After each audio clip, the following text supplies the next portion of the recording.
Hey everyone, welcome to another edition of Scrapbooking with Trish, and today is the YouTube blog hop for Traci Reed's new collection, Smitten. For this, I'm going to be doing a tutorial over how to use digital scrapbooking supplies with a digital planner. And to start off, we're going to be setting up a few of the clusters in Photoshop because GoodNotes does not have shadows. We're going to be doing the title and the journal cards for the beginning monthly pages for February. So the first thing you're going to do is you're going to open your planner background into Photoshop, and then we're going to build the cluster for the month title. If you didn't create your own background, you can get your background if you open up your planner in GoodNotes. You can do the export, and you can export it as a image file, and then you'll be able to save it and then have the background to use. Since I made mine, I already had the image file saved and everything. But yeah, here I'm making up the title for February. Yeah, it took me a little while. What I'm going to end up doing is I'm going to take the alphas that I used for that, and I'm going to create a sticker from it. And I'm going to use a sticker from the collection to base my guide for it. I picked the white from the edging, and then I matched up the width of the stroke to the width around the sticker. Let's see. And now I'm going to set up a few clusters and focal elements just to sort of mark like where the month begins and the month ends, and to sort of like spice up the title some so it doesn't blend in with the background as much. I used a journaling space there, and I just made it wider by copying and pasting the center of it over and over again and matching it up to the end. And then I have a couple of the stickers from the collection that I put right before the month starts and after it ends, so that it's not just going to be blank spots. And again, GoodNotes does not do shadows, so this is why I'm setting all of this up in Photoshop first. So make sure you shadow the things that you want shadowed. Once you're done setting that up, you're going to turn off your background, and then you're going to export it as a PNG. Make sure you know where you're going, like what folder and stuff it's in, because you're going to need to know that later. Now I've opened up a lot of the journaling cards, some of the traveler's notebook papers, stuff like that, and journaling spots. And I'm just filling up the facing page for the month. I like to put in right here like different snippets about the month. Sometimes I'll add pictures, and like the traveler notebook paper, the one with all the hearts and the lines, like I'll add in like different things that happened during the month, like somebody came home sick, things like that, just so that like I can record the dates and remember them. And just like with the other page, when we're done doing all the shadowing and setting things up, we're going to remove the background and then export it again as a PNG to the same place. And once we're done doing this part, we're going to switch over to the GoodNotes desktop app. And we're going to start with using the photo tool. And we're going to go to import from, and then we're going to go to where we saved those PNGs, and we're going to open them and place them on our page. See, there's the title one, and we're going to place the journaling cards one now. There's a little arrow thing on the bottom right side of the element when you open it, and that is how you make it bigger or smaller. Now we're going to import in stickers to create sticker collections to use in the app. Using the sticker tool, which is the oval with the star, go to the icon at the bottom of the pop-up and select the plus sign to create a new collection. You're going to name your collection and then import from, and you're going to click import from and go to the kit that you're planning to use, and from there you will import in the elements one thing at a time. Traci sticker packs are absolutely perfect for these. They're just the right size. I break my collections up into different sections, like stickers, flowers, and all of that stuff. And from experience, I have found that this works the best when you're going to be using it across multiple devices, which I do. I'll do it on my computer, my phone, my iPad, everything. It makes it easier for things to load, and it's quicker to find things, and it's easier when it's offline. And like, this whole thing took me about 15 minutes altogether to do, and that was with kids stopping me like every few seconds to want to talk about things.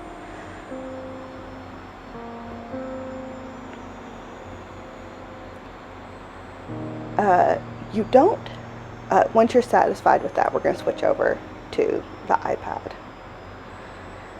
And this is my iPad, and that's with the GoodNotes open, and there's the home page of my planner.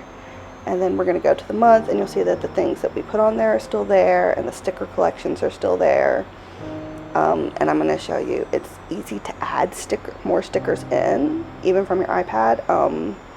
What you're going to do is you're going to click on the name of the sticker collection, and then go down to import from, and then from there you have to go to where your kit is backed up to.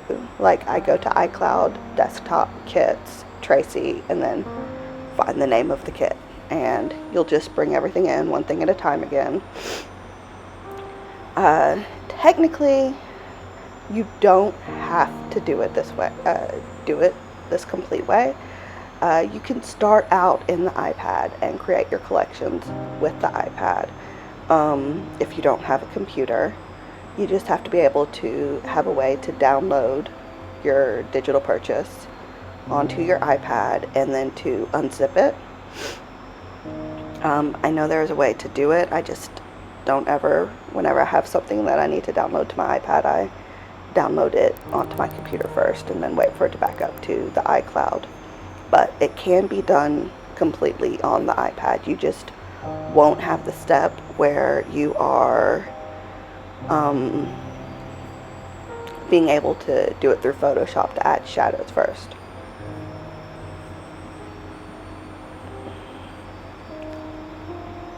Now we're going to use our pen tool, and we're going to fill in the dates of the calendar. My months all start with the same blank calendar template and blank page, and that way I can just go in and add the dates and customize it to each month to what I need. And then now we're going to you can use the pen tool and the highlighter tool and the stickers to fill in your calendar with different things.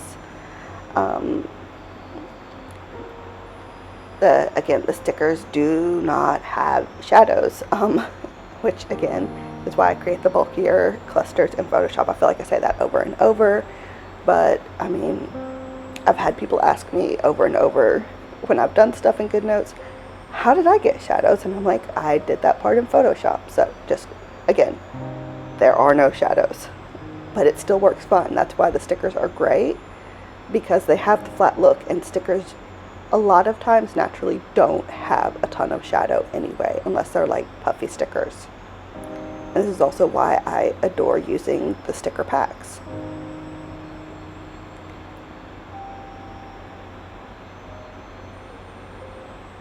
Let's see.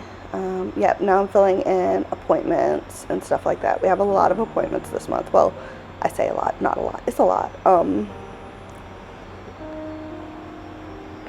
And then we have my mom's birthday, and I get to go to the doctor on Valentine's Day. Yay!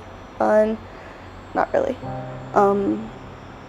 But what you'll see me do is I write down dates and appointments, and I put them in every possible thing so that I absolutely cannot forget them, and I will still probably forget them, but I write it on the calendar, and then you're going to see me write it on the other page with the journal cards, and I have it in my Gmail calendar, and I generally, I have it everywhere, because, like I said, I'm going to forget.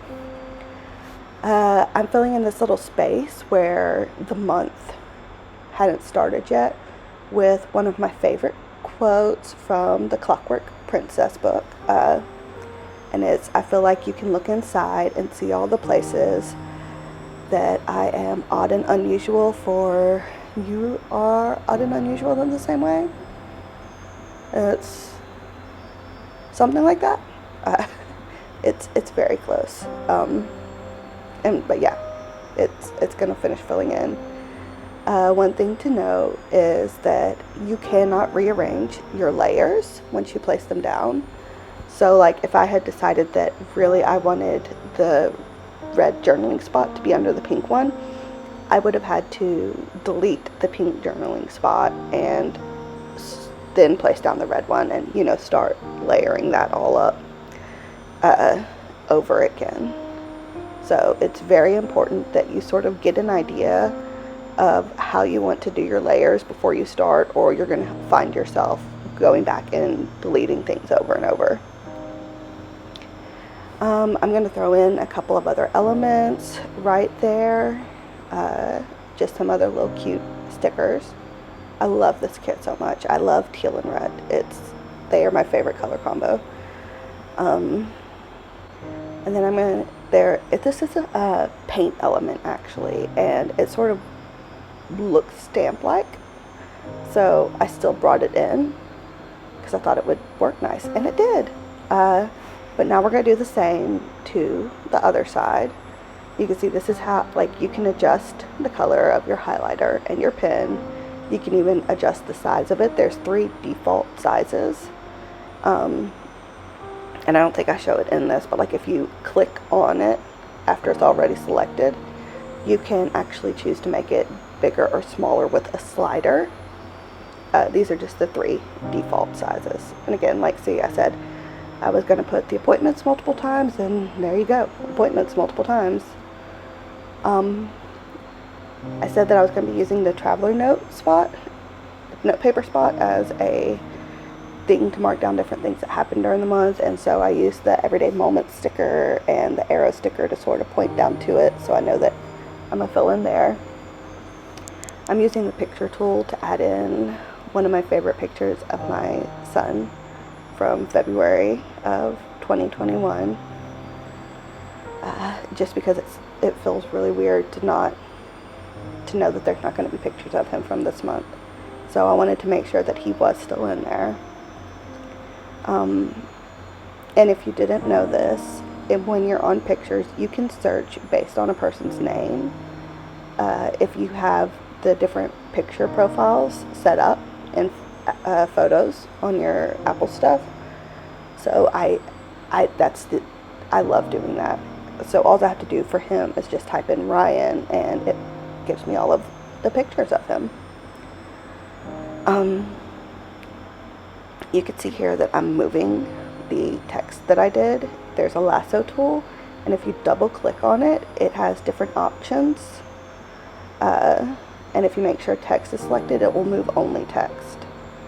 Like I said, I added in a lot more spots than I knew I was going to fill up today, because I want the option to be able to fill in different things that happen as the month goes on. And that's the tutorial. I hope you liked it. Thanks for watching.